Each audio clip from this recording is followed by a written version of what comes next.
नमस्कार दोस्तों, unique exams PCS platform पे आप सभी का स्वागत है।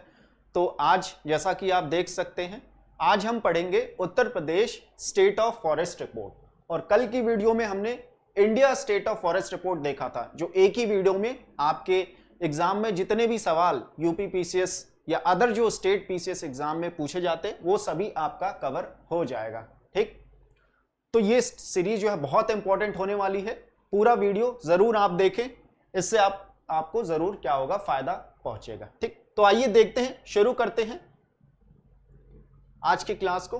तो उससे पहले आप देख सकते हैं ये क्या है, उत्तर प्रदेश का मैप है। ठीक, तो अगर उत्तर प्रदेश की अगर हम बात करें वैसे कि हमारे जो नॉर्दर्न, ईस्टर्न या वेस्टर्न, कौन से सबसे ईस्ट में कौन सा जिला पड़ता है, सबसे वेस्ट में कौन सा आया, एक बार इसको हम देख लेते। तो जैसा कि आप मैप में देख रहे हैं, यहाँ पे सहारनपुर जो है हमारा नॉर्दर्न मोस्ट डिस्ट्रिक्ट हो जाता है उत्तर प्रदेश का। ठीक, तो सहारनपुर जो है हमारा उत्तर प्रदेश का क्या है, नॉर्दर्न मोस्ट डिस्ट्रिक्ट है। और बलिया की अगर बात करें तो ये ईस्टर्न मोस्ट हमारा डिस्ट्रिक्ट हो जाता है। ठीक है, कौन सा है, बलिया। ठीक, और अगर हम वेस्टर्न मोस्ट डिस्ट्रिक्ट की बात करें यूपी की, तो ये है हमारा शामली डिस्ट्रिक्ट। ये सबसे वेस्टर्न पार्ट में हमारा देखने को मिलता है। ठीक, और जो सदर्न मोस्ट हमारा डिस्ट्रिक्ट है उत्तर प्रदेश का, वो है सोनभद्र, जैसा कि आप यहां पे देख सकते हैं। ठीक, तो ये हमारे क्या है, नॉर्दर्न, सदर्न, ईस्टर्न और वेस्टर्न यूपी के डिस्ट्रिक्ट। अब हम सीधे अपने रिपोर्ट पे आते हैं। ठीक, तो उत्तर प्रदेश फॉरेस्ट रिपोर्ट की अगर हम बात करें तो जैसा कि हम सभी जानते हैं कि 2021 में जो report India state of forest report आया था, ये 17th एडिशन था। ठीक है, पहला एडिशन इसका 1987 में लाया गया था गवर्नमेंट के द्वारा। और ये सर्वे कौन कंडक्ट करता है, फॉरेस्ट सर्वे ऑफ इंडिया के अंडर ये पूरा प्रोसेस कराया जाता है। ठीक है, जो कि ministry of environment and forest के तहत आती है। ठीक, तो आइए हम देखते हैं उत्तर प्रदेश स्पेसिफिक जितने भी फैक्ट्स या डेटा फॉरेस्ट रिपोर्ट में दिए गए हैं उसको देखते हैं। तो टोटल ज्योग्राफिकल एरिया की अगर बात करें हम उत्तर प्रदेश के, तो वो कितना है, 2,40,928 स्क्वायर किलोमीटर का जो एरिया है, ये उत्तर प्रदेश के अंदर आता है अगर हम इंडिया की बात करें। ठीक, तो अब हम बात करते हैं कि उत्तर प्रदेश में टोटल फॉरेस्ट कवर और ट्री कवर कितना है। ठीक है, टोटल फॉरेस्ट कवर और ट्री कवर, वृक्षावरण और वनावरण और वृक्षावरण कितना है, इसके बारे में अगर हम देखें तो 22,239 स्क्वायर किलोमीटर का जो एरिया है उत्तर प्रदेश के टोटल ज्योग्राफिकल एरिया का हिस्सा, वो क्या है, टोटल फॉरेस्ट और ट्री कवर के अंदर आता है। अगर हम इसी को अगर परसेंटेज में अगर देखें तो 9.23% हमारा ये हिस्सा हो जाता है। ठीक है, तो हम इंडिविजुअली अगर बात करें, ये तो हमने देखा यहां पे फॉरेस्ट कवर और ट्री कवर एक साथ देखा। ठीक है, अब कई बार क्वेश्चन हमें अलग अलग भी पूछ सकता है कि सिर्फ फॉरेस्ट कवर का एरिया कितना है यूपी में या फिर ट्री कवर कितना है, तो इसको भी हमें ध्यान देना है। तो टोटल फॉरेस्ट कवर की बात करें या वनावरण की बात करें उत्तर प्रदेश में, तो वो है 14,818 स्क्वायर किलोमीटर। कितना, 14,818 स्क्वायर किलोमीटर। अगर हम परसेंटेज में इसको देखें तो 6.15% जो हमारा यूपी का टोटल ज्योग्राफिकल एरिया है वो फॉरेस्ट कवर के अंडर आ जाता है। ठीक, वहीं अगर ट्री कवर की बात करें, total tree cover Uttar Pradesh में कितना है, तो वो है 7,421 स्क्वायर किलोमीटर का एरिया। ठीक, जो कि परसेंटेज में 3.08% हमारा बनके हो जाता है। ठीक है, और अगर बात किया जाए कि टोटल अगर हम इंडिया को ले, ठीक है, ऑल ओवर द कंट्री अगर देखें तो उसमें उत्तर प्रदेश का कितना शेयर है फॉरेस्ट कवर में। ठीक, तो मतलब percentage to total forest cover in the country, तो उत्तर प्रदेश में इंडिया का टोटल कितना है, 2.07% जो फॉरेस्ट कवर है वो हमें देखने को मिलता है। ठीक, यहां पे इंडिया से कंपैरिजन किया जा रहा है। फाइन, कितना है, 2.07%।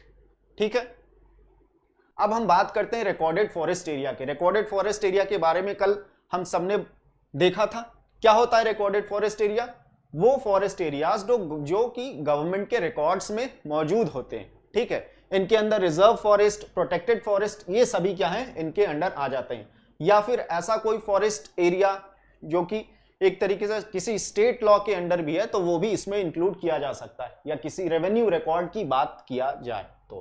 ठीक, तो टोटल रिकॉर्डेड फॉरेस्ट एरिया बात की जाए उत्तर प्रदेश में तो वो कितना है, 17,384 स्क्वायर किलोमीटर का एरिया रिकॉर्डेड फॉरेस्ट एरिया के अंडर आ जाता है। ठीक, और टोटल हमने कितना देखा था, 22,239। तो इसमें से जो है हमारा 17,384 स्क्वायर किलोमीटर एरिया जो है रिकॉर्डेड फॉरेस्ट एरिया के अंडर आता है, और ये परसेंटेज में हमारा 7.22% बन के आता है। ठीक, और इसमें रिजर्व फॉरेस्ट कितना है, अगर हम इसको देखें तो हमारा 11,560 स्क्वायर किलोमीटर का एरिया उत्तर प्रदेश का रिजर्व फॉरेस्ट के अंडर आ जाता है। और वही प्रोटेक्टेड फॉरेस्ट की बात करें तो वो कितना है, 296 स्क्वायर किलोमीटर ओनली। ठीक, 296 स्क्वायर किलोमीटर प्रोटेक्टेड फॉरेस्ट के अंडर आ जाता है हमारा। और वहीं अनक्लास्ड फॉरेस्ट की बात करें जो किसी कैटेगरी में नहीं है तो वो कितना है, 5,528 स्क्वायर किलोमीटर का एरिया हमारा अनक्लास्ड फॉरेस्ट के अंडर आ जाता है। ठीक, आगे बढ़ते हैं। अब अगर हम बात करें रिकॉर्डेड फॉरेस्ट के अंडर भी क्या है, फॉरेस्ट कवर के अंडर भी डिफरेंट क्लासिफिकेशन हमें देखने को मिलता है कि वेरी डेंस फॉरेस्ट या फिर मॉडरेटली डेंस फॉरेस्ट या ओपन फॉरेस्ट, इसके बारे में आप सभी ने सुना होगा, या कल का जो हमारा वीडियो था उसमें हमने इन सभी के बारे में देखा था। ठीक, इनमें डिफरेंस क्या है, बेसिकली जो मेजर डिफरेंस है वो क्या है, कैनोपी डेंसिटी में। ठीक है, जिसमें कैनोपी डेंसिटी में डिफरेंस देखने को मिलता है, जिसमें कि अगर वेरी डेंस फॉरेस्ट की बात करें तो वो 70% से ज्यादा कैनोपी डेंसिटी इसमें देखने को हमें मिलता है। और वहीं मॉडरेटली डेंस फॉरेस्ट की बात करें तो यहां पे हमें 40% से ज्यादा बट 70% से कम डेंसिटी देखने को मिलती है। और वहीं ओपन फॉरेस्ट में बात करें तो 10% से ज्यादा, ठीक है, बट 40% से हमारा कम कैनोपी डेंसिटी हमें देखने को मिलता है। ठीक, तो यहां पे वेरी डेंस फॉरेस्ट की अगर बात की जाए तो कितना है, 2,627 स्क्वायर किलोमीटर का एरिया हमारा वेरी डेंस फॉरेस्ट के अंडर आ जाता है। और वहीं मॉडरेटली डेंस फॉरेस्ट की बात करें तो 4,029 स्क्वायर किलोमीटर एरिया इसके तहत आता है। ठीक है, अब ओपन फॉरेस्ट की बात की जाए तो ओपन फॉरेस्ट के अंदर हमारा 8,162 square kilometre area, 8,162 square kilometre का एरिया इसके अंदर आता है। ठीक है, और वहीं स्क्रब की बात की जाए तो 563 स्क्वायर किलोमीटर का एरिया स्क्रब लैंड के अंदर हमारा या स्क्रब फॉरेस्ट के अंदर आ जाता है। ठीक है, आगे देखते हैं।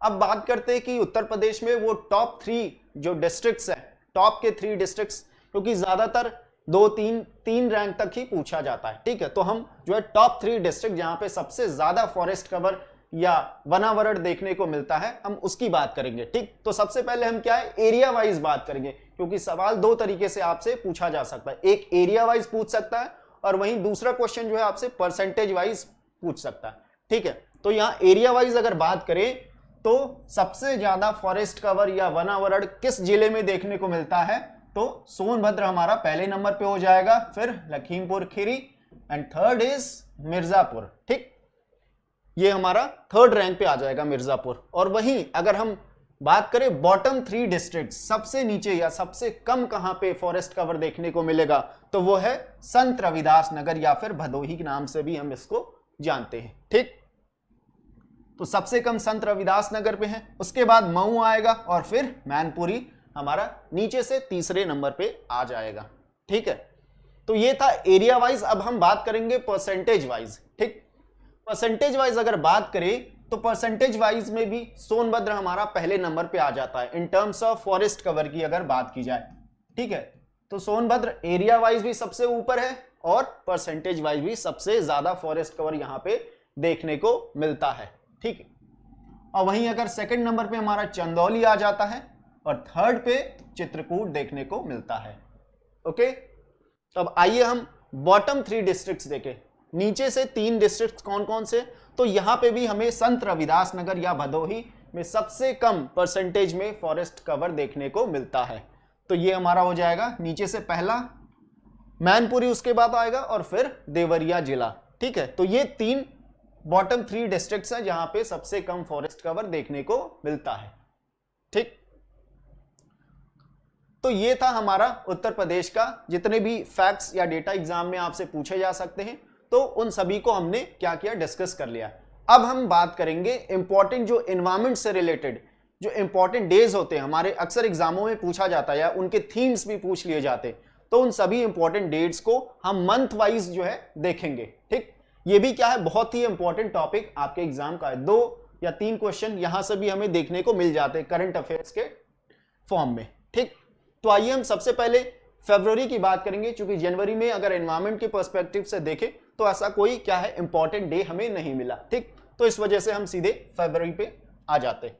तो 2 फरवरी, जैसा कि आप सब जानते हैं, 2 फरवरी को हमारा क्या होता है, वर्ल्ड वेटलैंड डे मनाया जाता है। ठीक, तो वर्ल्ड वेटलैंड डे की बात करें तो इस साल का जो इसका थीम है वो क्या है, वेटलैंड रिस्टोरेशन।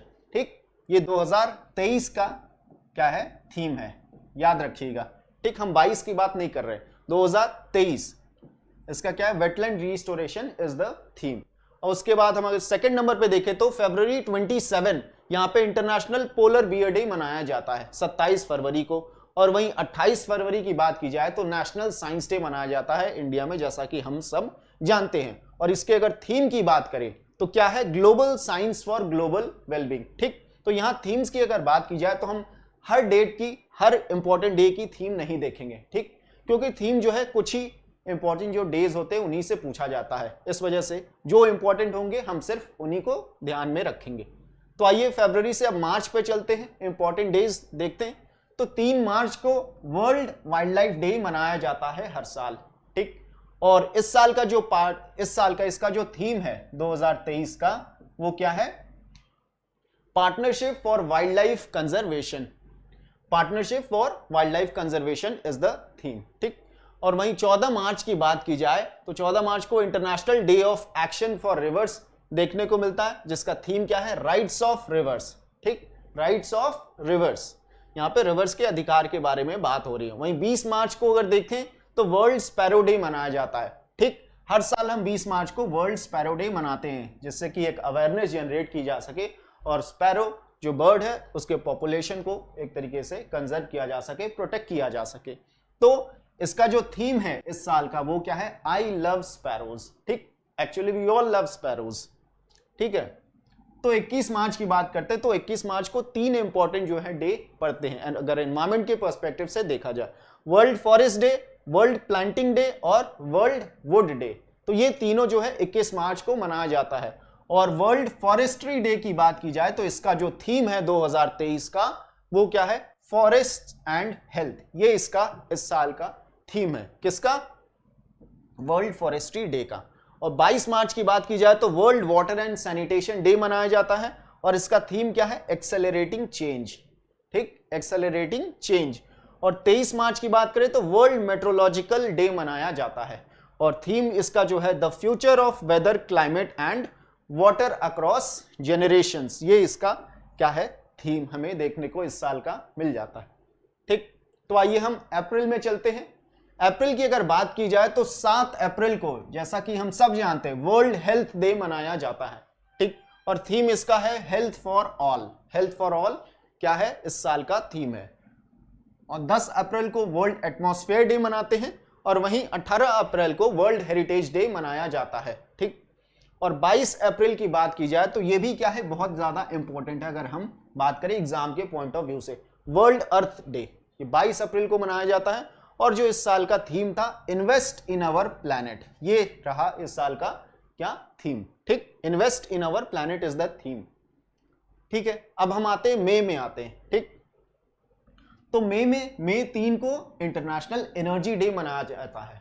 ठीक है, और 8 मई को वर्ल्ड माइग्रेशन डे मनाया जाता है, वर्ल्ड माइग्रेटरी बर्ड डे मनाया जाता है। ठीक, और वहीं 11 मई को क्या पड़ता है, नेशनल टेक्नोलॉजी डे। एंड 14 मई को एंडेमिक बर्ड डे मनाते हैं हम। और 22 मई ये भी क्या है, हमारा बहुत ही ज्यादा इंपॉर्टेंट है। ठीक, 22 मई ये कई साल जो है पूछा गया है इन डिफरेंट एग्जाम्स में, हम देखते हैं इसको। वर्ल्ड बायोडाइवर्सिटी डे 22 मई को मनाया जाता है, और जो 2022 का थीम था वो क्या है, building a shared future for all life, building a shared future for all life. 2023 का अभी तक जो है इसका थीम जो है डिक्लेयर नहीं किया गया है। फाइन। तो 23 मई की बात की जाए तो वर्ल्ड टर्टल डे मनाया जाता है, ठीक है, विश्व कछुआ दिवस बोल सकते हैं हम इसको। ठीक, आगे देखते हैं। अब हम जून पे आते हैं, जून के मंथ में आते हैं।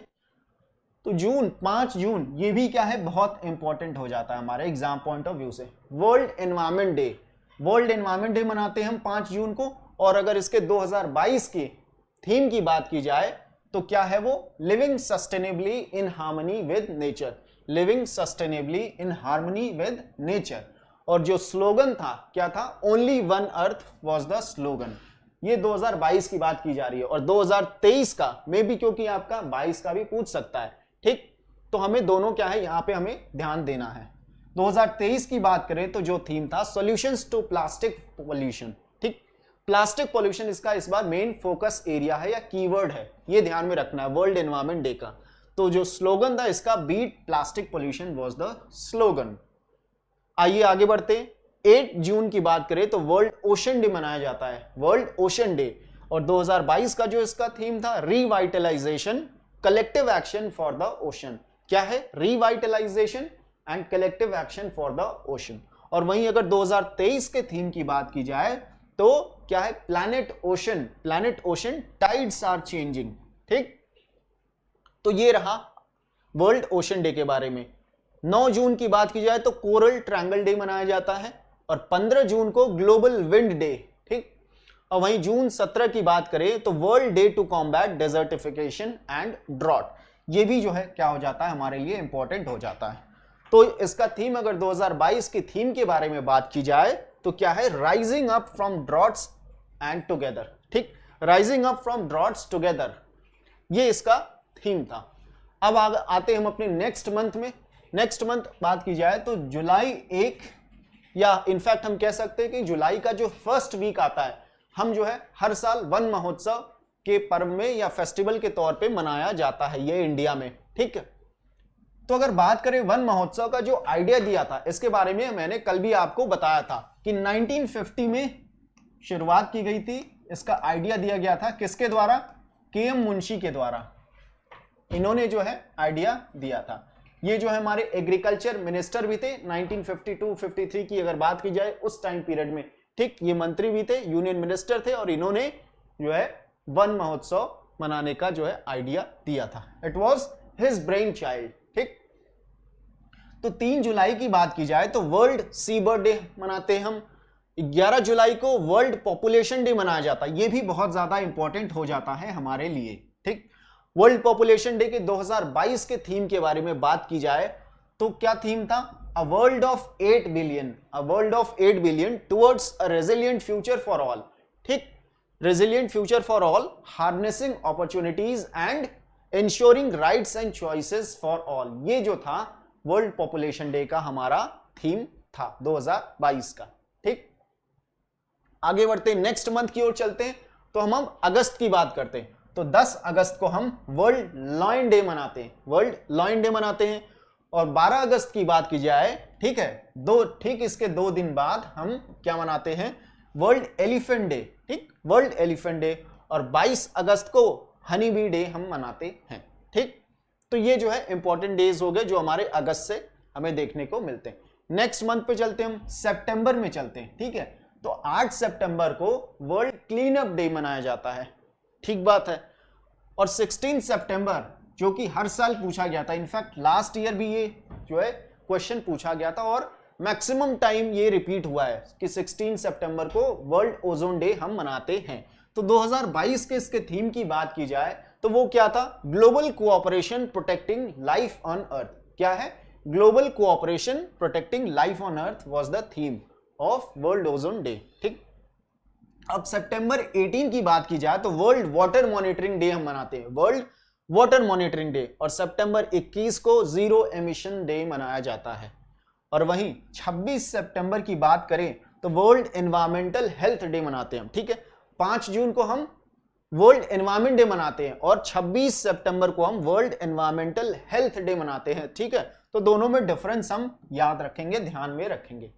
ठीक, आगे नेक्स्ट मंथ में चलते, अक्टूबर मंथ में हम आते। तो अक्टूबर मंथ में 1 से 7 अक्टूबर तक वाइल्ड लाइफ वीक मनाया जाता है। ठीक, इंडिया में अगर बात की जाए तो वहीं अक्टूबर 3 अक्टूबर को 2 इंपॉर्टेंट डे हमारे पड़ते हैं, world nature day and world habitat day. World nature day और वर्ल्ड हैबिटेट डे हम 3 अक्टूबर को मनाते हैं। 4 अक्टूबर की बात की जाए तो वर्ल्ड एनिमल डे मनाया जाता है और हमारा वहीं 24 अक्टूबर को international day of climate action, ये भी हमारा क्या है, इंपॉर्टेंट है। 24 अक्टूबर को international day of climate action हम मनाते हैं। अब है नवंबर मंथ में हम आते, तो नवंबर मंथ में नवंबर 6 को international day for prevention of exploitation of the environment in war and armed conflict जो जोन है, एरियाज हैं, ठीक है, उसके जो है रेफरेंस के लिए इसको मनाया जाता है। ठीक, international day for preventing the exploitation of environment in war and armed conflict zone. ठीक, जैसा कि अभी हम करंटली रशिया यूक्रेन वॉर देख रहे हैं। ठीक है, नवंबर 12 की बात की जाए तो वर्ल्ड बर्ड्स डे मनाते हैं। 12 नवंबर को हम वर्ल्ड बर्ड्स डे मनाते हैं और 14 नवंबर की बात करें तो वर्ल्ड एनर्जी कंजर्वेशन डे मनाया जाता है। ठीक है, वर्ल्ड एनर्जी कंजर्वेशन डे मनाया जाता है 14 नवंबर को। आते हैं दिसंबर पे आते हैं, ये लास्ट मंथ है हमारा। ठीक, तो 5 दिसंबर को हम वर्ल्ड सॉइल डे मनाते हैं। ये भी हमारा क्या है, बहुत इंपॉर्टेंट है, एग्जाम्स में देखे जाते हैं डिफरेंट स्टेट्स के पीसीएस एग्जाम्स में या फिर अदर जो एग्जाम्स हैं। तो वर्ल्ड सॉइल डे जो है 22 का, अगर 2022 के इसके थीम की बात की जाए तो वो क्या है, वेयर फूड बिगिंस। क्या है, where soil where food begins. ठीक, 11 दिसंबर की बात करें तो इंटरनेशनल माउंटेन डे मनाया जाता है। ठीक है, और वहीं 14 दिसंबर को नेशनल एनर्जी कंजर्वेशन डे मनाया जाता है। ठीक, नेशनल एनर्जी कंजर्वेशन डे मनाया जाता है।